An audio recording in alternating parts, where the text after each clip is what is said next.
A gracious good day to one and all once again. 'Tis I, Norton the First, by grace of God, Emperor of the United States and Protector of Mexico. Back with you once again for episode number 96 of Emperor Norton's Fantastic History Vlog. Today is July 15, 2020. It is our 120th day under COVID-19 restrictions here in San Francisco. And we begin today's program, because we're coming to you from the Imperial Gardens, with part of the Imperial Bonsai Collection. This is a ginkgo tree, and it's quite lovely. Here we go.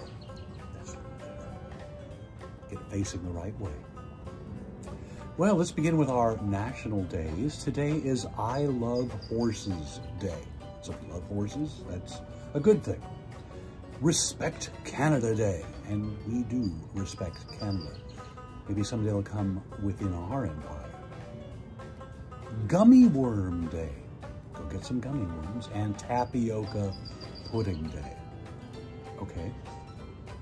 In our Florida Man segment today, we've forgotten to do that for the last couple of days. We apologize for that. Today's story, a 71-year-old man tied a gun to a weather balloon to fake his own murder, police in Florida said.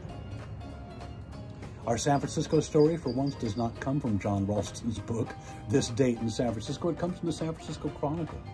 Because it was in this date in 1964 that Barry Goldwater received the Republican nomination at their convention held at the Cow Palace. From the Chronicle. A major fight brewed inside the party, with Goldwater's faction taking on more moderate members from the East, led by New York Governor Nelson Rockefeller and Pennsylvania Governor William Scranton.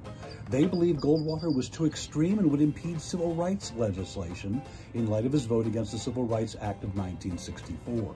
Goldwater also had called for cuts in social programs and advocated for using small nuclear weapons to cut off enemy supply lines in Vietnam. The 1964 convention was started on Monday, July 14, was preceded that Sunday by an anti-Goldwater demonstration with 35,000 marchers. It made its way from the Ferry Building to Civic Center. Rockefeller and Baseball Hall of Famer and Republican Jackie Robinson spoke at the rally. The Chronicle called it the largest civil rights demonstration in the city's history and peaceful from beginning to end. It would kick off daily protests and marches in the city and outside the Cow Palace. Despite the protests, the moderate wing of the Republican Party was thoroughly trounced. Speakers such as the Reverend Martin Luther King Jr. were ignored. Rockefeller and Michigan Governor George Romney each put forth milder proposals on civil rights and extremism, but they were quickly dispatched. Rockefeller's speech against extremist groups, such as the Ku Klux Klan, the John Birch Society, would be met with heckling and booing from delegates chanting for Goldwater. Goldwater, for his part, would go on to lose to Johnson in what remains one of the greatest election shellackings in the history of the United States. The GOP has yet to return to the Bay Area for a national convention. In other history today, 1799, the Rosetta Stone is found in the Egyptian village of Rosetta by French Captain Pierre-Francois Bouchard during Napoleon's Egyptian campaign. 1815, Napoleon surrenders to Captain Frederick Maitland of the HMS Bellerophon at Rochefort after his earlier defeat at the Battle of Waterloo. 1830, Native American tribes Sioux, Sauk, and Fox sign Fourth Treaty of Prairie du Chien, giving the U.S. most of Minnesota, Iowa, and Missouri. 1867, the San Francisco Merchants Exchange opens. Not in the building they're currently in. This is another building. That building was constructed, I believe, in 1904, 2 years before the earthquake. 1912, Native American athlete Jim Thorpe is placed in top 4 of all 10 events for an Olympic record 8,413 points to win the decathlon gold medal at the Stockholm Olympics, but his medal was stripped the next year because he played pro baseball and reinstated in 1982. 1916, the Boeing Company is formed by William Boeing in Seattle, Washington, originally named Pacific Aero, A-E-R-O. 1929, the first airport hotel opens in Oakland, California.